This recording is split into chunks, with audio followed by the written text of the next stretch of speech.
શહેરના લાલ દરવાજા ખાતે આવેલા ઈશ્વરલાલ મોતીરામ જીનવાલા કેળવણી મંડળ સંચાલિત અંબાબા સ્કૂલમાં વિદ્યાર્થીઓને શ્રીમદ ભાગવદ્ ગીતાના પુસ્તકોનું વિતરણ કરવામાં આવ્યું હતું। સુરતમાં વિદ્યા અને જ્ઞાનની દેવીમાં સરસ્વતીના પર્વ વસંત પંચમીની ઉજવણીના ભાગરૂપે સુરતના જાણીતી શૈક્ષણિક સંસ્થાઓ દ્વારા એક પ્રેરણીય પગલું ભરવામાં આવ્યું છે।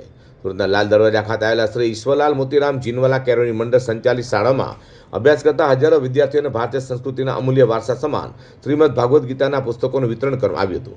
શાળાના એકેડેમિક ડાયરેક્ટર પાયલબેન શાહે આ પ્રસંગે જણાવ્યું હતું કે આવતીકાલે વસંત પંચમીનો પવિત્ર દિવસ છે। બાળકોમાં નાનપણથી નૈતિક મૂલ્યો અને સંસ્કારોનું સિંચન થાય તે હેતુથી અમે દરેક વિદ્યાર્થીને ગીતાજીનું પુસ્તક ભેટ આપ્યું છે। ગીતાનું જ્ઞાન બાળકોના સર્વાંગી વિકાસમાં અને આપણી પ્રાચીન ધરોહરને સમજવામાં ખૂબ જ મદદરૂપ સાબિત થશે તેમ જણાવ્યું છે। મારું નામ કિરણ કામદાર, જીનવાલા કેળવણી મંડળમાં પ્રાથમિક વિભાગમાં શિક્ષિકા તરીકે 22 વર્ષથી કાર્યરત છું અને છેલ્લા 5 વર્ષથી ઇન્ચાર્જ પ્રિન્સિપલ તરીકે કાર્યરત છું। એનો હેતુ એ છે કે આ નાનકડી પુસ્તિકા છે શ્રીમદ ભગવદ્ ગીતા। સામાન્ય રીતે એવું જોવા મળે કે શ્રીમદ ભગવદ્ ગીતા દરેકના ઘરમાં તો હોય, પણ લાલ અથવા લીલા કપડામાં બાંધીને એની પૂજા થતી હોય।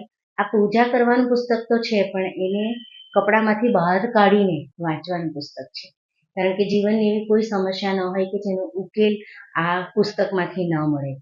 આજે આવતીકાલે વસંત પંચમીનો પાવન દિવસ છે અને આજે અમે અમારી શાળામાં તમામ વિદ્યાર્થીઓને ગીતાના સાર ના ભેટ રૂપે અમે 2 પુસ્તકો આપ્યા છે। એક અમે ભગવદ્ ગીતા આપ્યું છે। દરેક બાળકને ઘરે ભગવદ્ ગીતાનું પુસ્તક કદાચ હોય જ, પણ શાળામાંથી મળ્યું છે એટલે એ લોકોના પણ સંસ્કારથી તે લોકોનો વિકાસ થાય। આપણી જે જૂની ધરોહર છે, ગીતા જે જ્ઞાન છે તે બાળકો સુધી પહોંચે એ હેતુસર આજે શાળામાંથી તમામને એક પુસ્તક ભેટ આપવામાં આવ્યું છે। લીલાબા કન્યા વિદ્યાલય, લીલાબા વિદ્યા સંકુલ, એમયુએસ ઇંગ્લિશ મીડિયમ હાઈસ્કૂલના તમામ શાળાઓના અંદાજે 5500 જેટલા વિદ્યાર્થીઓને ગીતાજીના પુસ્તકો અપાયા હતા।